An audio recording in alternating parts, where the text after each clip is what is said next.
Hey guys, Chapaji here with another DCS video for you. I'm really hoping everyone's having a great summer. I know I am. I was able to go see the Grand Canyon for the first time, which was obviously amazing. Highly recommend it. Doing a bunch of Six Flags with the kids and my girlfriend, cookouts, whatever. Met up with a buddy, old military pal of mine that I've known for a long time that I haven't seen in over a decade. So that was kind of cool. But I'm really hoping everyone else is having a great summer too. However, tonight's video game night. We're gonna get back into playing some DCS. It's been too long. What are we gonna do tonight? This one's gonna be another air-to-ground mission. If you remember from the last mission, we were able to take out two of the flight lines. So really having enemy aircraft coming at us, doing an air-to-air mission, dogfighting and stuff like that. It's not really gonna happen. So we're gonna do another air-to-ground mission. And what I have in store for us could be either super disastrous or super successful. Either way, we'll jump in that mission briefing room and find out what's going on. I'll see you guys there.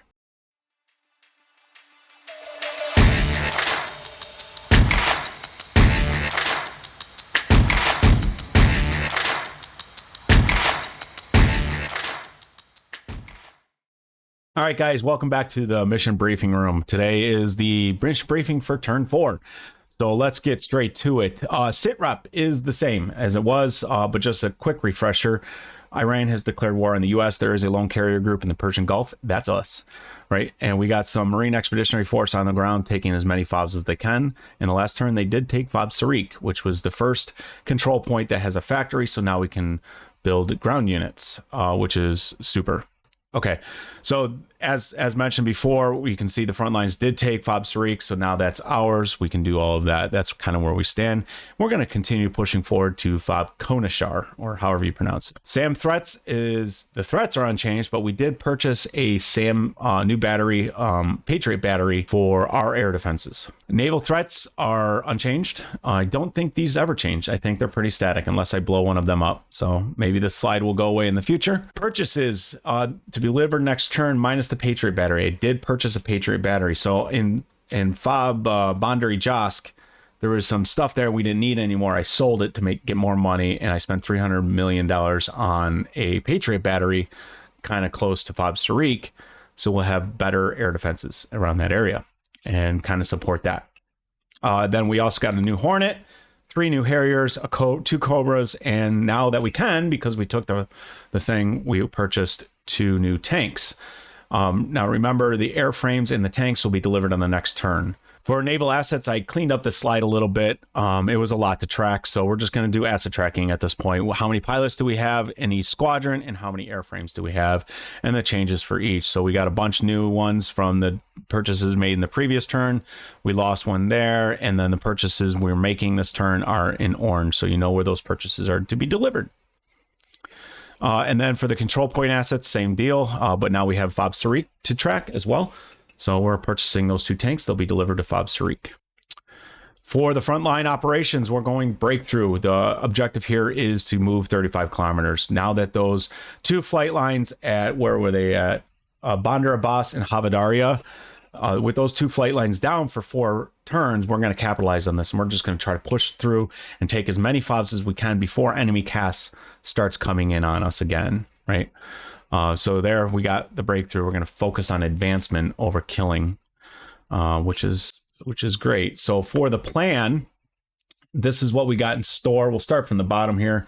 We got our air refueler that's coming up at 30 minutes after the mission start, just in case we need a little sip of gas before we make it back to the carrier. We have our 2 AWACS and what I call parallax deployment. The goal there is if an enemy fighter does mask the radar on one of the AWACS, then the other, it probably hasn't masked the other one. So we always will have that situational awareness. We do have a 4 ship of Harriers coming in for CAS support. Now the intel suggests that's not really going to be too much of an issue because there's only 5 ground units on the front line currently versus our, what was it, 30 something? 39, right? So we're definitely outnumbering them for sure. So frontline's probably not going to be an issue, but we'll help them out with a CAS flight, combat air support. We have 2 barrier caps or barrier combat air patrols, 2 4 ships of Tomcats coming up just in case there is enemy aircraft in the area. We'll knock them out of the sky with our Tomcats. And then my mission, what are we doing? We're going after the S-200 site, as I mentioned. So I'm not sure exactly if we're going to be able to do this, because the detection and threat ring is so large here. But the idea here is we're going to fly maybe 10,000 feet, and as soon as we start getting mud spiked or nailed, when we see the S-200 site see us, when our RWR starts making noise, we'll hit the deck. We'll drop to about 50 to 100 feet off the deck and hopefully use the terrain masking to make us invisible. And then when we get to this waypoint here, we'll turn right, come in, burners on, hot, 50 feet off the deck, 100 feet off the deck, pop up, drop the bombs, 180, burn and turn, get out of Dodge, go back home. That's the goal here. Probably a lot to chew because I haven't played in a while, so I'm not sure. We'll see how this goes, but I have high hopes, and we'll use the JSOWs on that so we can get accurate deployment. So I will see you guys on the catapult. I'll get the jet all started up and all that stuff that you guys have seen in other videos. So we'll get right on the catapult and start the mission. I'll see you guys there. Real quick before we hop into that cockpit and get the jet fired up, I wanted to show you on the mission editor how I get the coordinates for the target location for my JSOWs and JDAMs. Now you can do this on the F10 map as well, but the way I have the F10 map, you don't see the enemy units. So we're just going to kind of zoom into where we're trying to go here.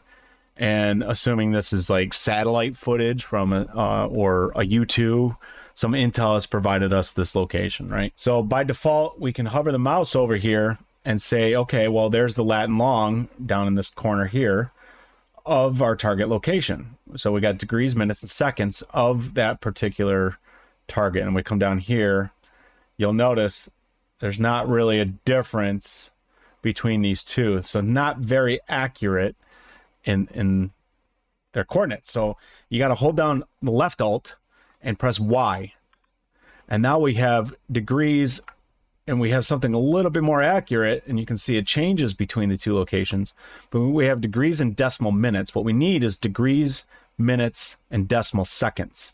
So we're going to hit Alt Yankee again, or Alt Y. That's the grid coordinates down here.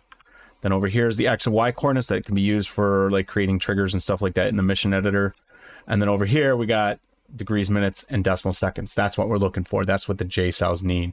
So I'll jot that down there or jot that down there. However, with DCS Liberation Campaign, it actually puts the lat and long in a kneeboard file for you. What it doesn't do is provide the altitude, right? So it's just the lat and long. We also need the altitude. So in this case, it's 27 feet for these locations. So we need to grab that from the mission editor before we begin. So there's that. Then another thing I wanted to show you guys was a suggestion by David on one of the previous comments, a comment on one of the previous videos, which was highly appreciated. And he's absolutely right. The weather is kind of stale here. So let's try maybe spicing it up a little bit. So by default, there we go. By default, this is what the weather would be like. Maybe all this stuff is randomized for when you generate the mission, but you can see here just by the word here, it's static, right? So it chooses scattered 5 and these wind conditions. Now these wind conditions are the same anywhere on the map. So at 26,000 feet over here, or over here, or over here, it's always going to be 23 knots at heading towards 336, right? And turbulence is by default 0. Fog and dust is disabled by default. So we're going to go through here on this mission. We're going to make it dynamic. And to do this, let me just show you. There's one cyclone system. You can have an anti-cyclone system or a cyclone system, or you can have 3 systems. 1 and 3 are cyclone, right? And 2 is anti-cyclone. That kind of mix it up a little bit. You can generate a bunch of times. You can change the pressure variations between nodes here and hit generate again to make things even a little bit more dynamic. But you can see the wind direction and the flags represent the speed. A short dash is 5 knots, a long dash is 10 knots. So this one here is heading southeast at 15 knots, right? So when we get over to where our aircraft carrier is, and it's heading in this direction, in a southerly direction here, if I hit generate, I can start creating, some good crosswinds. If I really wanted to, I could get pretty intense crosswinds going on here for landing. So there's a 25 knot crosswind for landing. So that'll make landing on the carrier a little bit more interesting, even though I kind of suck at it already. But just wanted to take a quick 5 minutes and point that out. I wanted to thank David specifically for the suggestion on the weather. I think that's great. I'm also adding turbulence and dust and smoke with, let's say that 1,800 feet of visibility. So just to make things a little bit more interesting. So thanks, David, again. Appreciate it. I'll see you guys on the catapult. Okay, here we are. We're on the deck, ready to... The shooter's telling me to throttle up. We got afterburners on. We're going to go ahead and salute. We're going to take off this bad boy.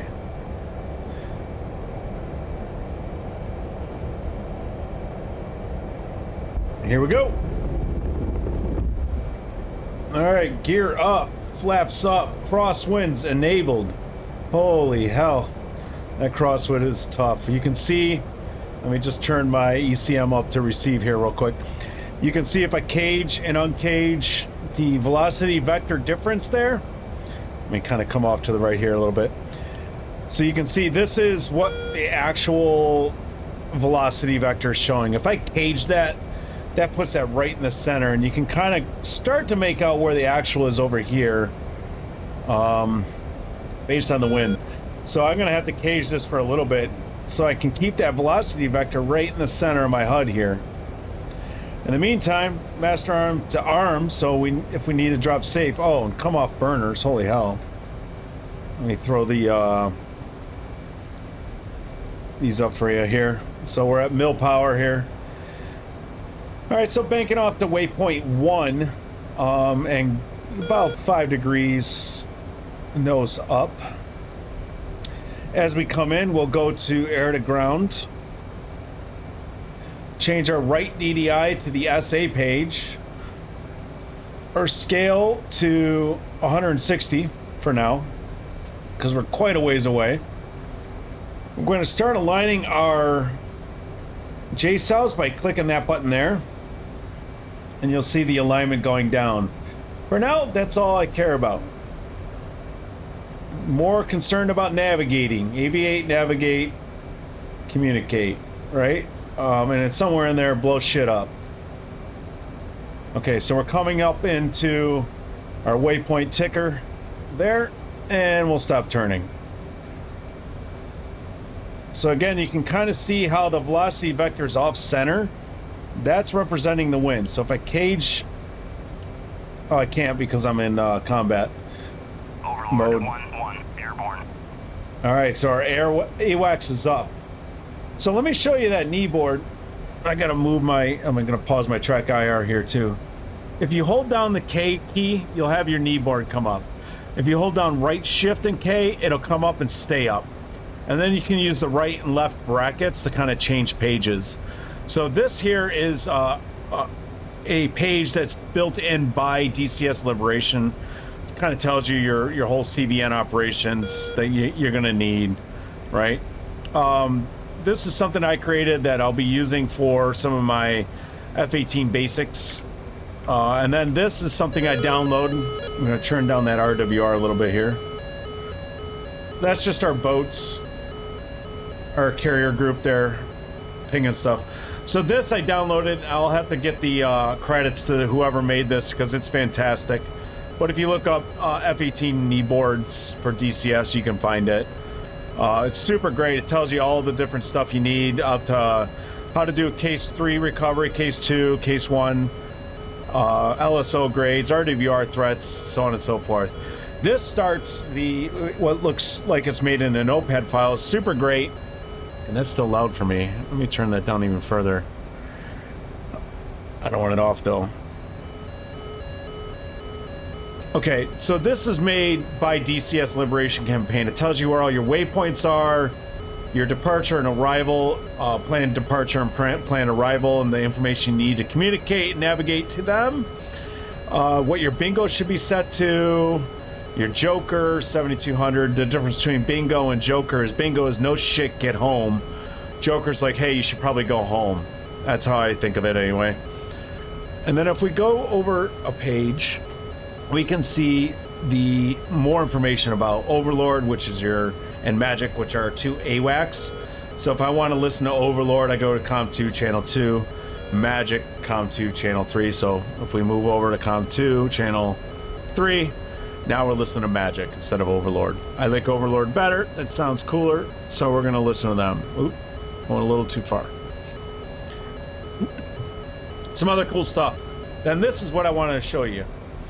This is the SA site that we're attacking, right? So we got the coordinates here. We don't have the altitude. That's the one thing it's missing. Let's start punching in some numbers here for our search radar and tracking radar. So over here, we got pre-planned mission mode for station. What are we on here? I'm like looking closer, and all I gotta do is zoom in a little bit. Actually, I do have this feature. Left DDI. There we go. So we don't really need to fly too hard here. We're just climbing and going. All right, so electronic fusing, we want it to be instantaneous. So we turned on our fuse for station 2.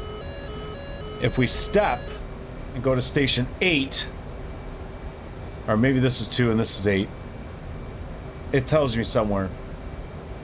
You can see it's also set to instantaneous. We could go to delayed 1, but we don't really need it. We want it to blow up immediately. All right, but now, if we go to our JSOW display, you can go to mission here,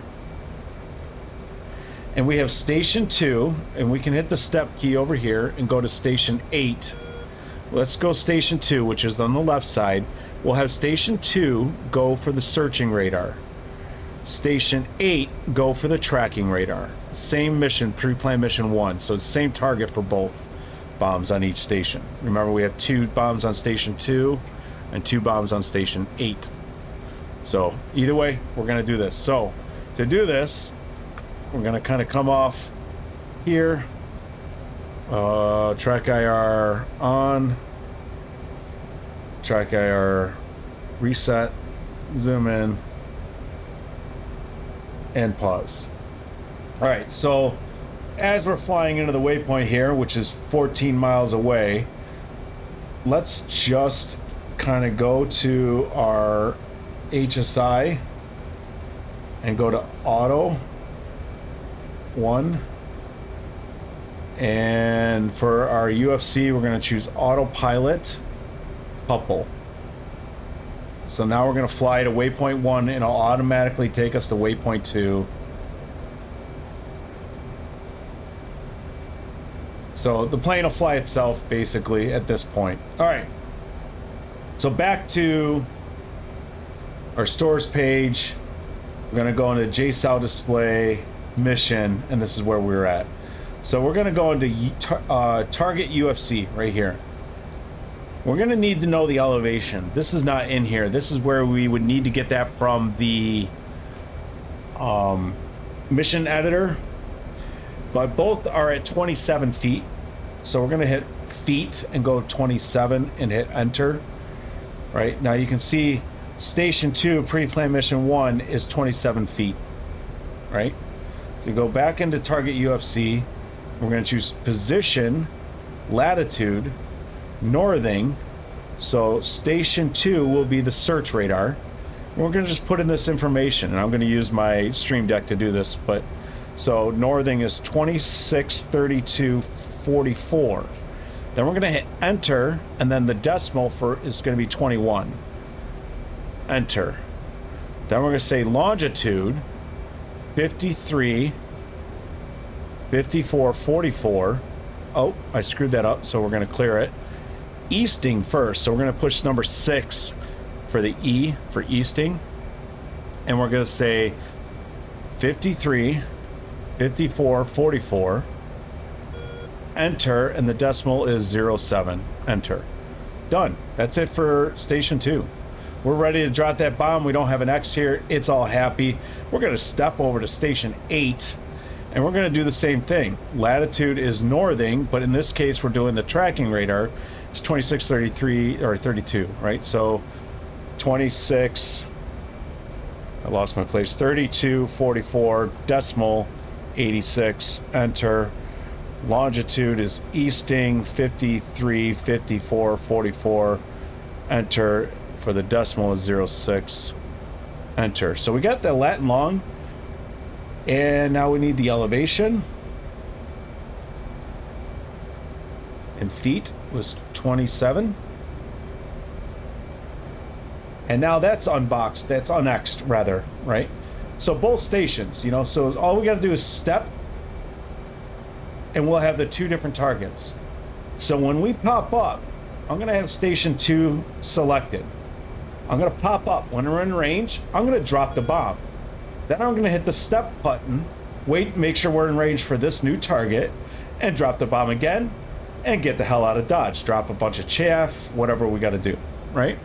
So now we can close our kneeboard, we can unpause our track R, and whoa, reset that, zoom out a little bit, see how we're doing here.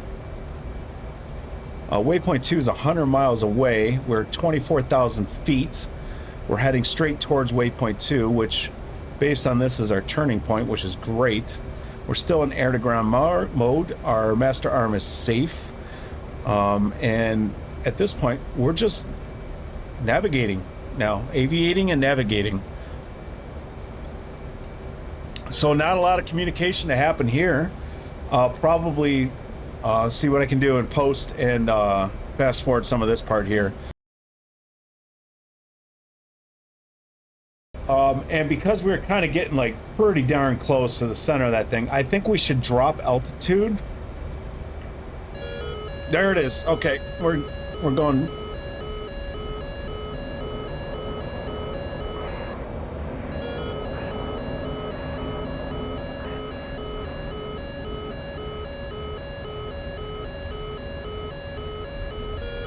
Springfield Gwen 1, Overlord Gwen 1, Bra 299 480 at 11,000 knots.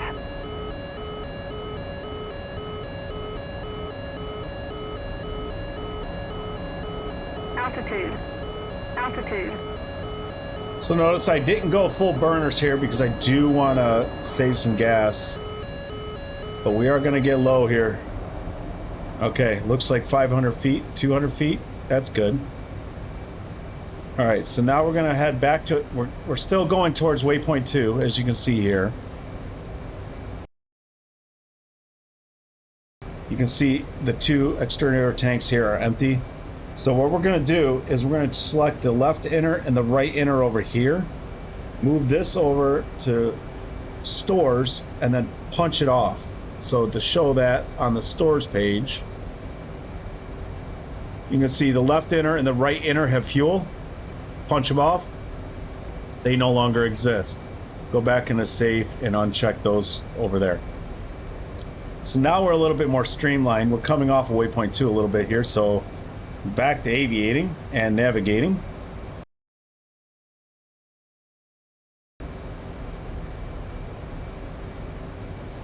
Whoa! Oh, that was scary. That was cool.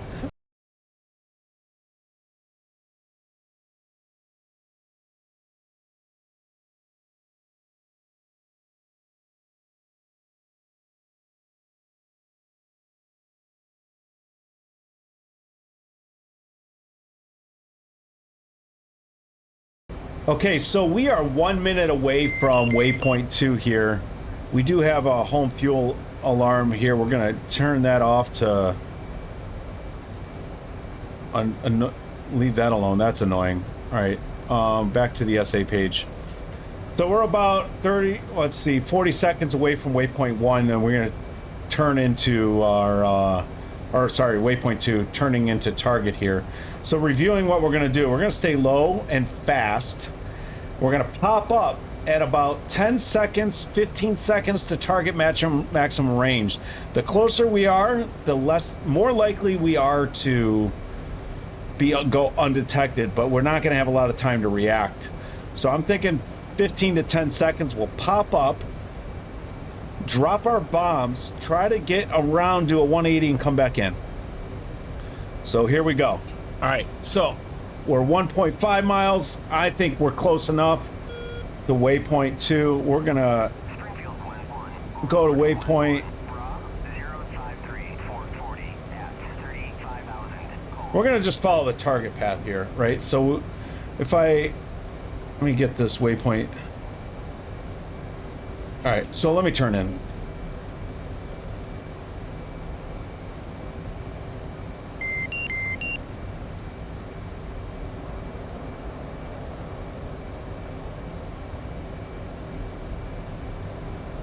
So now we can see we got 75 degrees to target, 60 degrees to target, 50 degrees to target, 40 degrees to target, 30 degrees to target, 20, 10, 9, 8. There it is. So you can see the target. That's what we're heading towards. So we're 150 feet above the water. I think it's time for some afterburners. I don't know about you guys, but let's burn. So the faster we're going, the further away we are to maximum range. So remember, I'm going to pop up, hit the pickle button to drop one of the bombs, hit the step button on my left Cougar MFD or left DDI, pickle the button again, get the hell out of here. Whoa, holy hell, this 80 miles or 80, 100 feet off the ground, or water rather. Okay, so our there we go. I cleared the RWR off the HUD for a second here. 10 seconds. All right, we're ready to pop up. Pull up, pull up. Springfield 1-1, Overlord 1-1, Rob, 0-4. Pickle, step, pickle. 21,000 knots.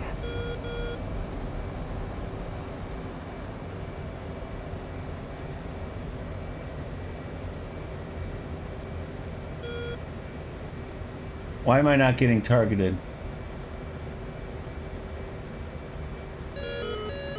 There we go.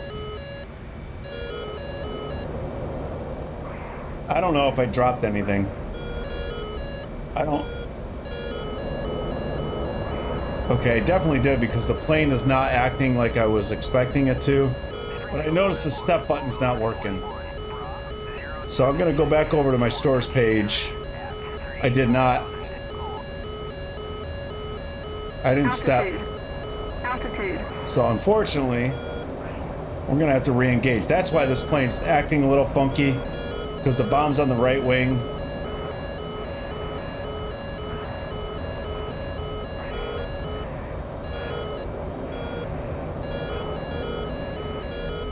Wow. They launched.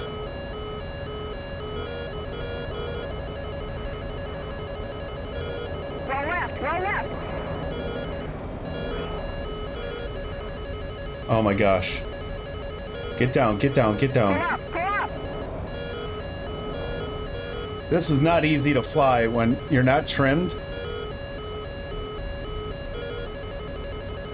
Pull up, pull up. Pull up, pull up.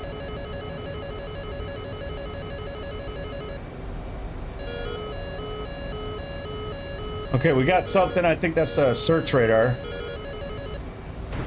Oh! Boo! Oh, man. Oh, we see smoke. We see smoke.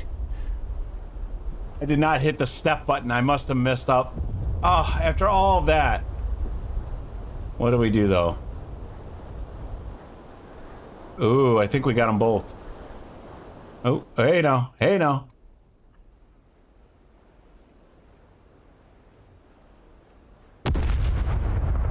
Oh, we got a bunch of stuff. Cool.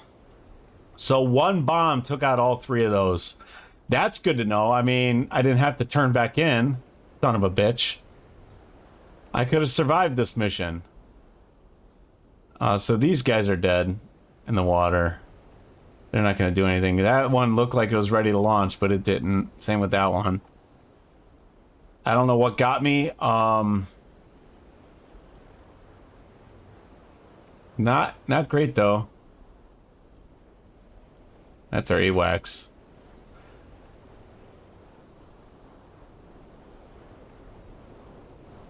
Well, there we have it, folks. A deadly yet successful mission, I guess. All right, guys. So here we are in the aftermath here, the debriefing and cocktails, right?